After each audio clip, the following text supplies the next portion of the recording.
Rahayu, para kadang, kita berjumpa lagi pada tayangan video Jagat Alit. Kali ini pada episode yang ke-54, masih mengambil tema yang sama, yaitu roh akal. Kali ini saya ingin berbagi kepada para kadang tentang apa itu akal budi.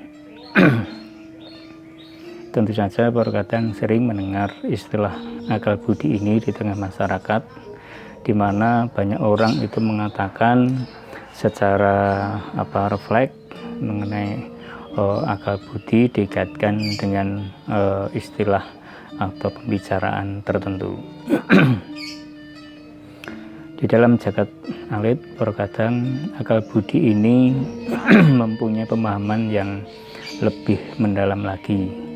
Artinya saat kita ini mengenali apa itu akal budi, yang kita pahami ada dua hal yang bisa kita mengerti di sana.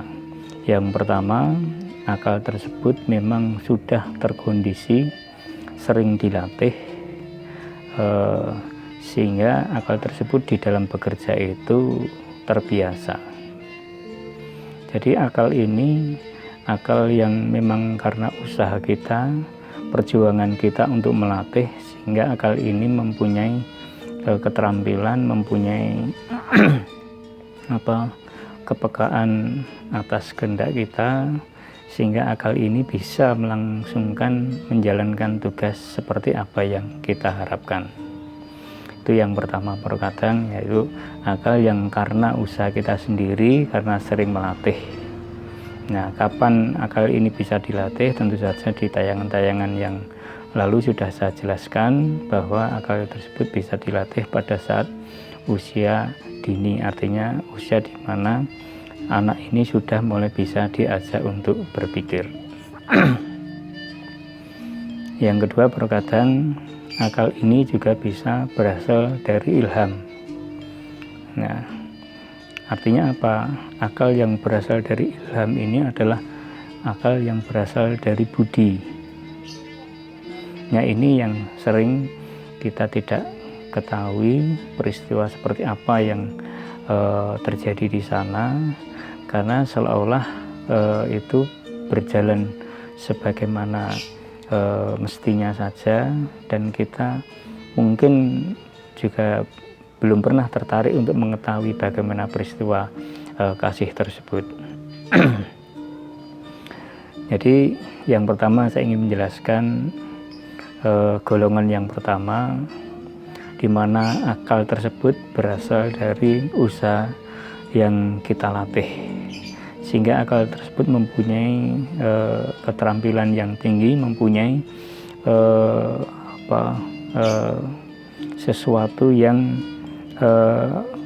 kita butuhkan.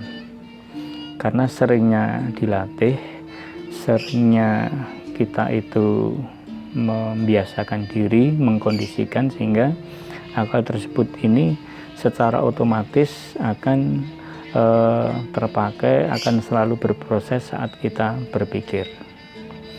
Tetapi para kadang, di dalam golongan yang pertama ini, di mana akal yang sering kita latih, akal yang kita biasakan ini memang ada kelemahan-kelemahan yang bisa terjadi.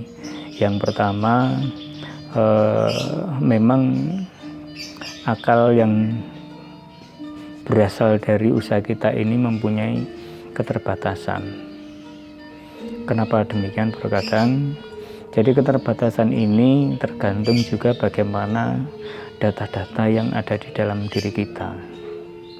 Saat ingatan-ingatan kita ini juga terbatas, nah saat pengalaman-pengalaman kita juga terbatas, maka akal ini juga menjadi sangat terbatas. Karena akal tersebut hanya mengambil dari data-data di dalam pikiran kita. Jadi saat pikiran-pikiran kita ini datanya tidak banyak, tentu saja akal ini juga mempunyai keterbatasan di dalam memproses. Nah, itu kelemahan yang pertama memang di golongan yang pertama ini akal kita mempunyai keterbatasan.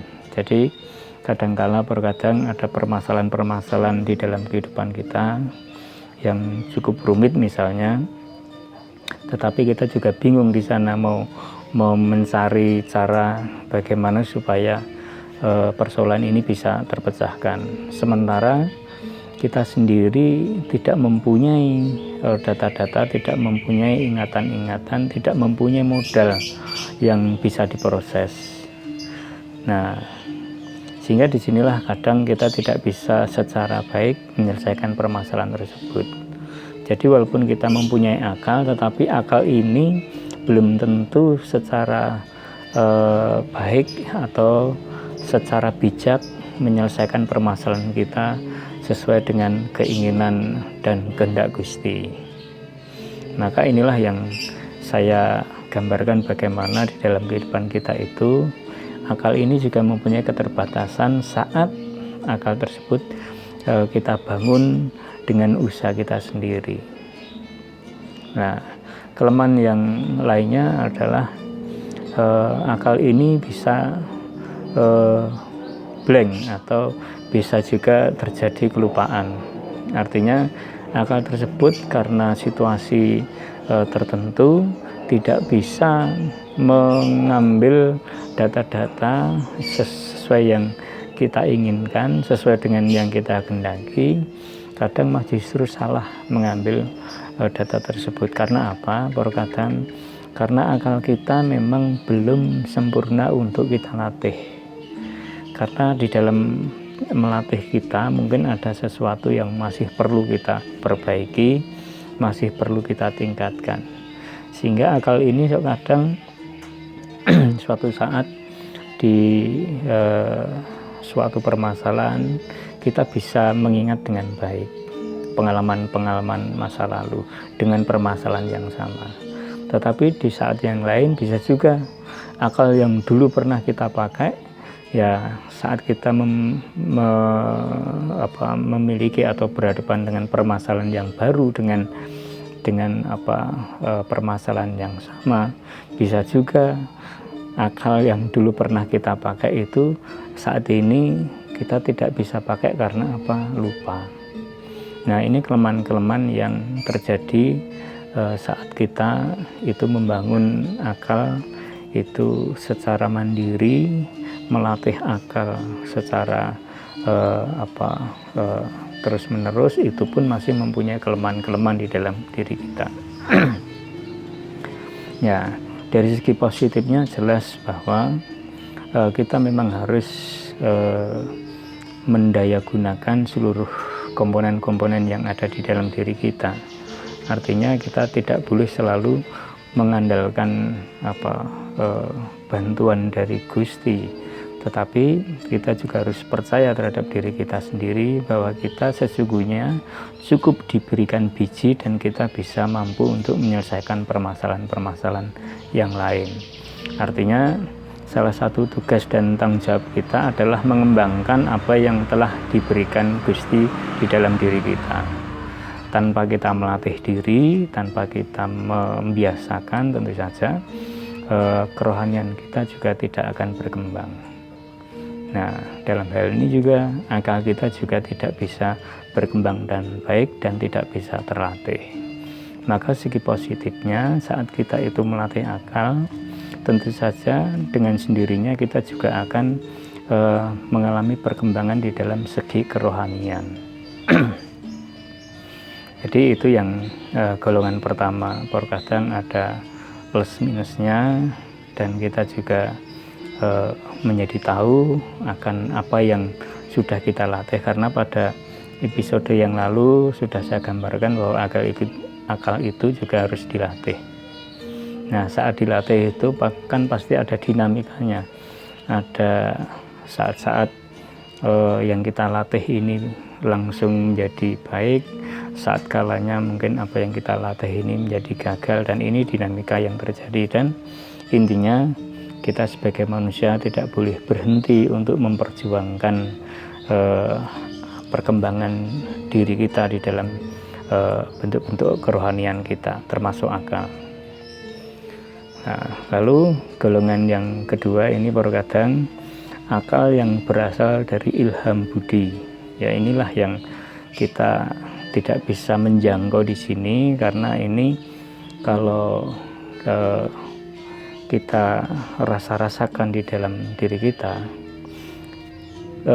kalau yang akal yang kita bangun sendiri itu mempunyai keterbatasan, kalau yang berasal dari ilham budi ini tentu saja tidak terbatas perkadang, sehingga kita sendiri itu juga mungkin bisa tidak bisa berkata-kata pada saat kita itu mengalami permasalahan yang sungguh-sungguh berat, luar biasa, dan kita mengalami situasi yang mentok. Nah, tiba-tiba ada sesuatu keyakinan tumbuh di dalam diri kita yang memberikan jalan, tuntunan di sana. Nah, ini permasalahan peristiwa-peristiwa ini adalah peristiwa di mana akal ini muncul dari budi, maka itu disebut ilham budi.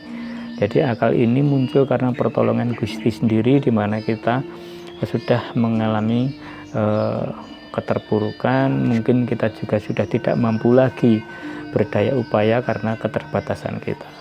Maka hadirlah pertolongan dari Gusti lewat peristiwa ilham.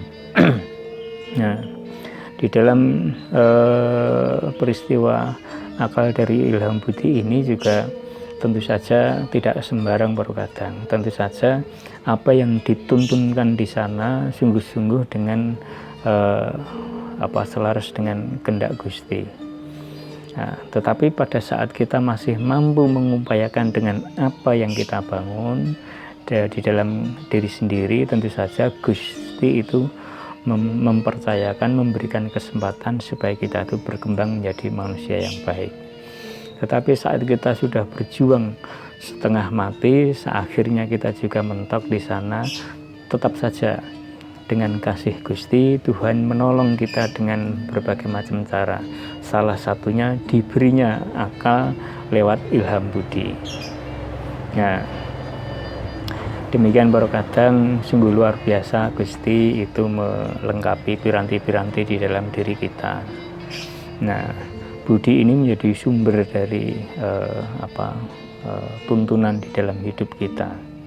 Oleh sebab itu, saat kita itu menyelami akal di dalam diri kita, di dalam pembahasan roh akal, kita juga menjadi paham, menjadi tahu apa yang dimaksud dengan istilah akal budi di tengah masyarakat tersebut, yang kadang hanya terlontar secara otomatis, tetapi apa sesungguhnya akal budi tersebut.